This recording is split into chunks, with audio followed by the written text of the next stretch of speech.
In the winter of 1858, Ruth Calloway stood before the small congregation of Millbrook's founding families and listened to her own father declare,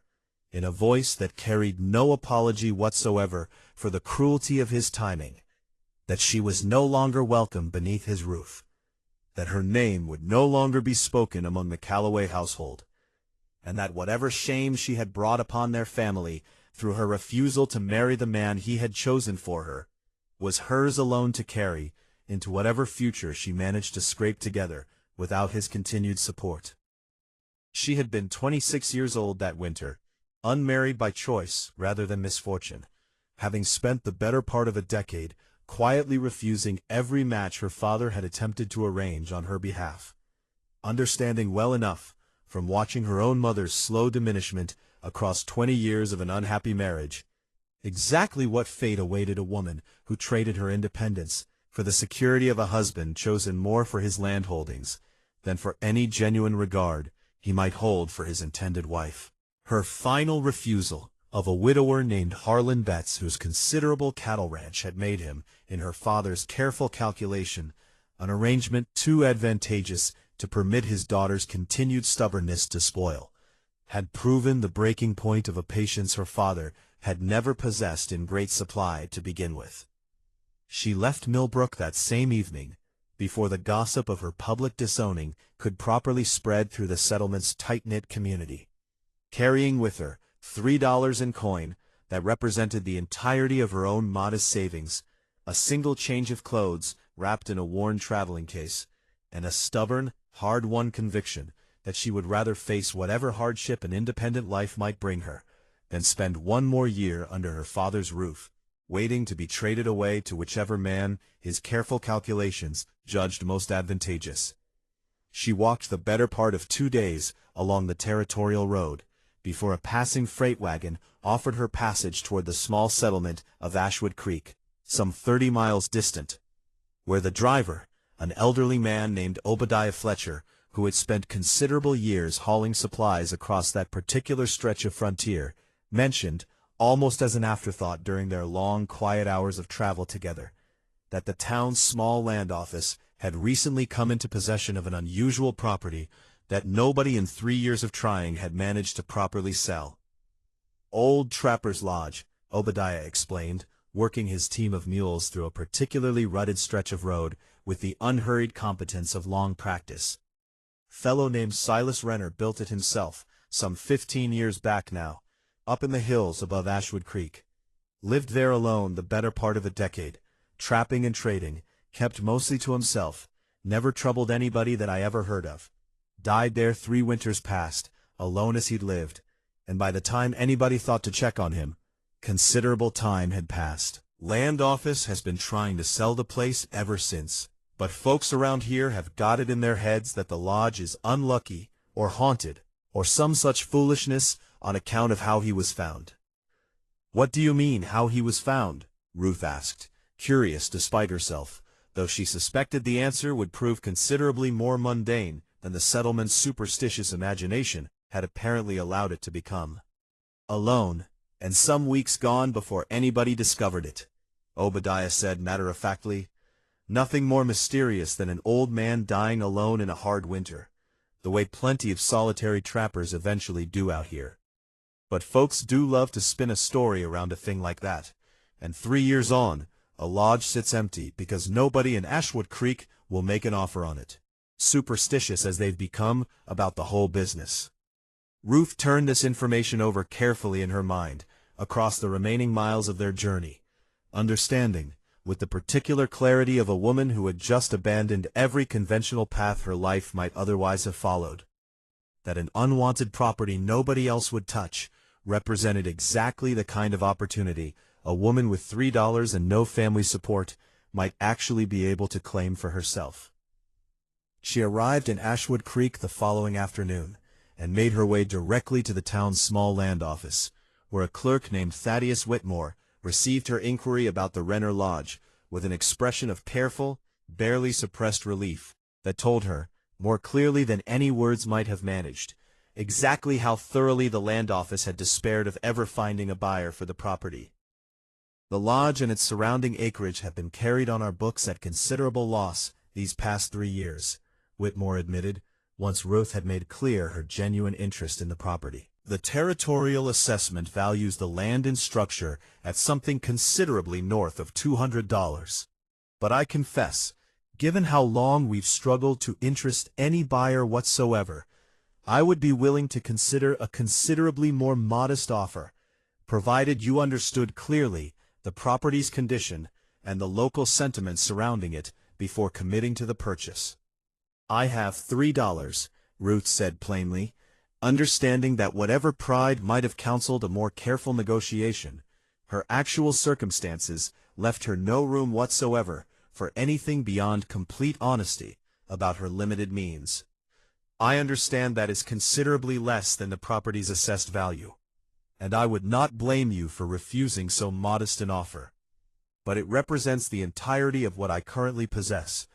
and I find myself, through circumstances I would rather not elaborate upon, in genuine need of shelter and a means of establishing some independent livelihood. Whitmore studied her for a long moment, and Ruth watched him weigh, with the particular calculation of a man who had spent 3 frustrating years failing to move an unwanted property off his books, the practical advantage of finally clearing the Renner Lodge from his ledgers, against whatever reservations he might otherwise have held about selling so significant a property for so trivial a sum. $3, he said finally, would clear the property from our books and satisfy the territorial requirement that abandoned claims eventually pass to new ownership rather than sitting indefinitely in limbo. I confess I have my doubts about whether a woman alone, unfamiliar with this particular country, can properly manage a trapper's claim in hill country some considerable distance from the nearest neighbor. But I have no legal grounds to refuse a legitimate offer, however modest,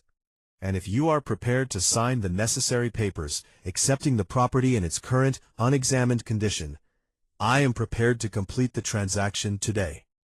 Ruth signed the papers before the light failed that afternoon, walked out of Whitmore's office as the legal owner of a trapper's lodge she had not yet even seen, and spent that first night in Ashwood Creek's modest boarding house, the last of her $3 now entirely spent, understanding that whatever awaited her at the property she had just claimed sight unseen would need to sustain her through whatever hardship lay ahead, because she now possessed quite literally nothing whatsoever beyond the deed itself and the clothes she carried. She set out the following morning, following directions Whitmore had provided regarding the lodge's location some 4 miles into the hills above Ashwood Creek, and found herself, by early afternoon, standing before a structure considerably more substantial than she had allowed herself to expect from a solitary trapper's modest claim. A solid log lodge, built with evident skill and considerable care, weathered by 3 years of abandonment, but structurally sound despite the accumulated neglect, set into a sheltered clearing that offered protection from the worst of the mountain wind, while still catching sufficient afternoon sun to suggest whoever had chosen this particular site had understood the practical considerations of frontier building considerably better than most. The door, when she finally worked up the courage to push it open, revealed an interior that told her, in a single sweeping glance, that Obadiah Fletcher's casual mention of the trapper's death had considerably understated exactly what she was about to discover. Because Silas Renner, in the years before his solitary death, had not simply built himself an adequate shelter. He had built and filled and left entirely intact and undisturbed a home that spoke, in every careful detail Ruth's eyes fell upon across that first overwhelming survey of the lodge's interior, of a man who had possessed considerably more than the trapper's simple, itinerant existence Ashwood Creek's casual gossip had suggested. The lodge's main room. Once Ruth's eyes properly adjusted to the dim afternoon light filtering through shuttered windows, she would need to open before she could see it fully, revealed a store of furs, stacked with careful, professional precision, along one entire wall. Beaver, mink, fox, and other pelts she could not immediately identify, cured and preserved with evident skill, representing, even to Ruth's untrained eye, a quantity of valuable trading stock that no ordinary trapper's modest operation should have accumulated in such abundance, without ever apparently being sold or traded. Beyond the furs, arranged with the same careful order that suggested a man of considerably more methodical habits than the frontier's usual solitary trapper, she found a small library of books, far exceeding what she would have expected from a man living so isolated an existence. Volumes on natural history, several works of literature in careful leather bindings, and most curiously, a collection of ledgers and correspondence, that Ruth, working carefully through the lodge's contents over the following days, as she began the slow process of properly settling into her unexpected inheritance, gradually came to understand, told a story considerably different from the simple, solitary trapper's life the settlement's gossip had assumed. The correspondence, dated across a span of nearly 15 years and addressed to a variety of recipients in cities considerably distant from the frontier territory, revealed that Silas Renner had not always lived the isolated life that had eventually claimed him. He had been, according to the careful details these old letters gradually revealed, a man of considerable education and prior professional standing, a naturalist and correspondent for several scientific societies back east, who had come west initially not to trap furs for their trading value, but to study and document the region's wildlife and natural features, funding his research through the sale of furs he trapped, as something closer to a practical necessity than his primary occupation. Ruth spent the better part of a week working carefully through this unexpected correspondence, piecing together, letter by careful letter, the story of a man whose isolated frontier existence had apparently begun as a scientific expedition of considerable ambition before something.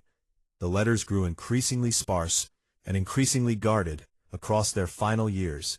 suggesting some falling out or personal crisis Ruth could not fully reconstruct from the surviving correspondence alone, had gradually transformed his temporary research posting into a permanent, solitary retreat from whatever professional and personal world he had left behind. The most recent letters, dated only some months before what she now understood must have been his death,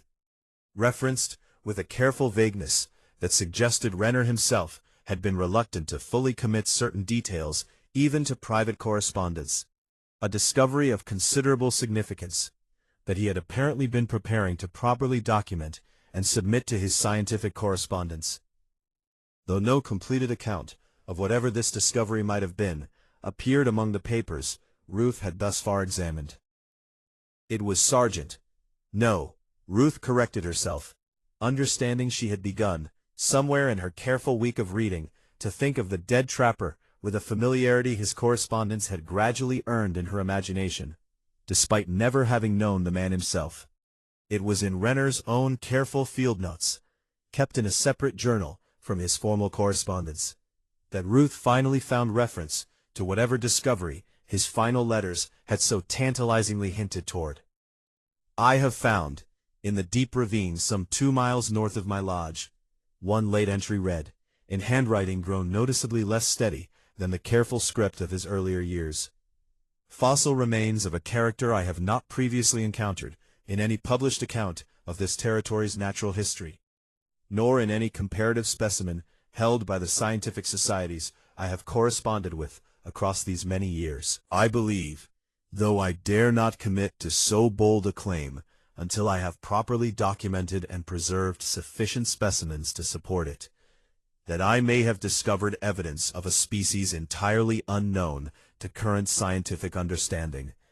preserved in strata that my own careful geological observation suggests considerably predates any previously catalogued discovery in this region." Ruth sat with this entry for a long time, understanding with a growing excitement she had not anticipated feeling toward anything since her abrupt departure from Millbrook some weeks earlier, that she had inherited considerably more than a trapper's modest lodge and its accumulated furs. She had inherited, quite by accident, the unfinished work of a man who had apparently stumbled in his solitary years of isolated study, upon something that might genuinely matter to the scientific understanding. His own careful, methodical correspondence suggested he had once cared about considerably more than the frontier's simpler concerns of survival and trade. She found in the days that followed additional field notes documenting the ravine's location with careful, methodical precision, alongside a modest collection of specimens Renner had already begun preserving, fragments of what appeared, even to Ruth's untrained eye, to be bone structures unlike anything she had previously encountered, carefully wrapped and labeled according to a systematic notation that suggested Renner had intended, before his death interrupted the work, to eventually transport this collection back to whatever scientific society might properly evaluate and document its significance. It was Obadiah Fletcher, making one of his periodic supply runs through Ashwood Creek, some 3 weeks into Ruth's occupation of the lodge, who finally connected her to a resource she had not previously considered, mentioning, during a conversation about her unexpected discovery of Renner's scientific work, that a traveling naturalist named Dr. Charles Ashford had passed through the settlement some months earlier, conducting his own modest survey of the region's geological features, and had left word with several local merchants that he intended to return the following spring to continue his research. Seemed a decent enough sort, Obadiah offered, for one of them educated men from back east who talk more about rock formations than a body rightly wants to hear over supper. But if what you're describing in old Renner's notes proves half as significant as you're suggesting, seems to me a proper scientific man like that would be exactly who you'd want examining it, rather than trying to make sense of it entirely on your own. Ruth spent the intervening months, while awaiting Dr. Ashford's promised return the following spring, in the careful, methodical work of properly establishing herself at the lodge that had become, through the strange circumstance of a dead trapper's abandoned property and a land office desperate to clear its books, considerably more of a home than she had initially anticipated when she first signed Whitmore's papers with her last $3 some months earlier. She traded a portion of Renner's accumulated fur stock through careful negotiation with traders passing through Ashwood Creek, securing sufficient funds to properly provision herself through the coming winter, and to make several practical improvements to the lodge itself, learning, through trial and considerable error, the practical skills of frontier self-sufficiency that her comfortable upbringing in Millbrook had never required her to develop. She read in the long winter evenings through Renner's considerable library, finding in his careful scientific volumes and his methodical field notes a genuine intellectual companionship she had not anticipated finding in her solitary circumstances, understanding, gradually, that the dead trapper's careful, isolated scholarship had left her not simply with material inheritance, but with a genuine window into a mind considerably more sophisticated than the settlement's dismissive gossip about a solitary, superstition-shrouded trapper had ever suggested. She visited the ravine Renner's notes had documented on several careful occasions across that winter,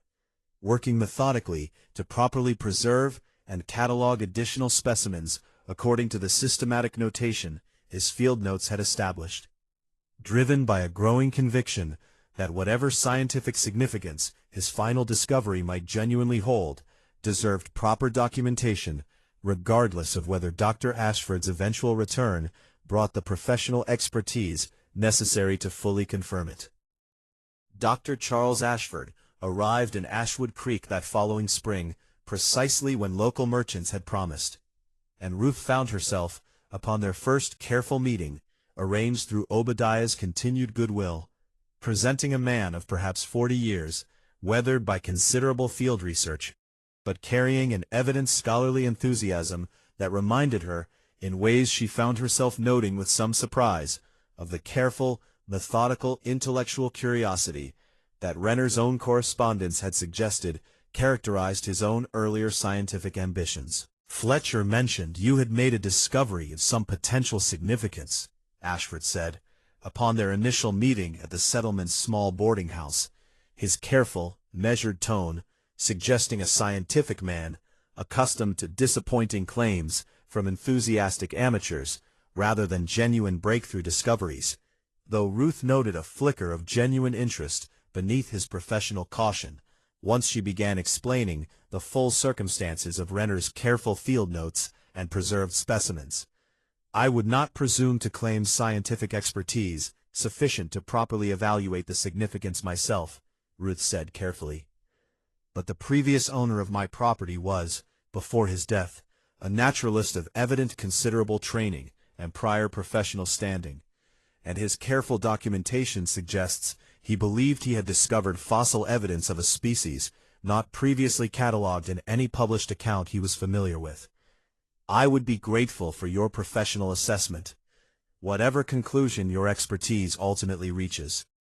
Ashford's examination of Renner's preserved specimens and careful field notes, conducted over the following several days at the lodge itself, brought a growing excitement to his previously cautious professional demeanor that Ruth found herself watching with considerable satisfaction, understanding that whatever scientific significance the dead trapper's discovery ultimately proved to hold, she had at least succeeded in bringing his careful, unfinished work to the attention of someone properly equipped to evaluate it. "This is remarkable," Ashford told her, some 3 days into his careful examination, his professional caution finally giving way to genuine, barely contained scholarly excitement. "Your Mr. Renner's field notes and preservation technique demonstrate considerably more scientific sophistication than I would have expected from an isolated frontier trapper.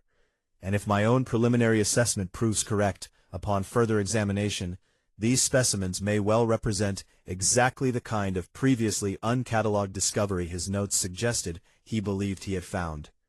I would very much like your permission to properly document this site and these specimens for submission to the scientific societies I correspond with full and proper credit extended to Mr. Renner's original discovery and careful documentation. I would insist upon it. Whatever significance this discovery ultimately proves to hold, it belongs properly to the man who found it, and had the careful foresight to document it so thoroughly, even if death prevented him from completing the work himself." The formal scientific documentation that followed over the subsequent months, conducted through careful collaboration between Ashford's professional expertise and Ruth's own continued careful stewardship of both the discovery site and Renner's extensive surviving records, eventually established, through proper peer review and scientific publication, that Silas Renner had indeed discovered evidence of a previously uncatalogued species,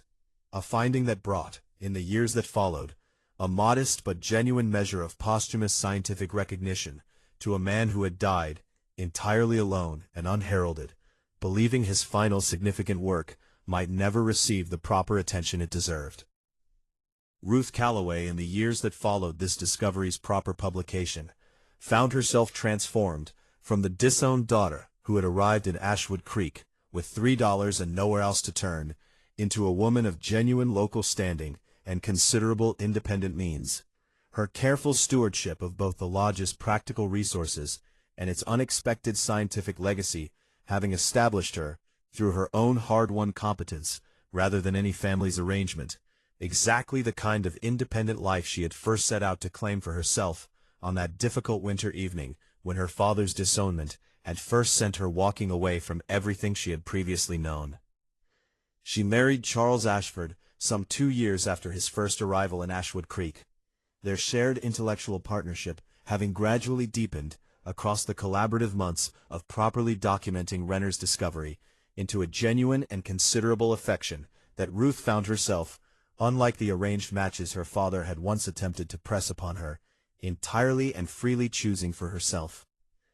They maintained the lodge as their shared home, and continued research base for many years that followed, its walls still lined with the careful furs and considerable library that a dead trapper's solitary, misunderstood scholarship had first left behind.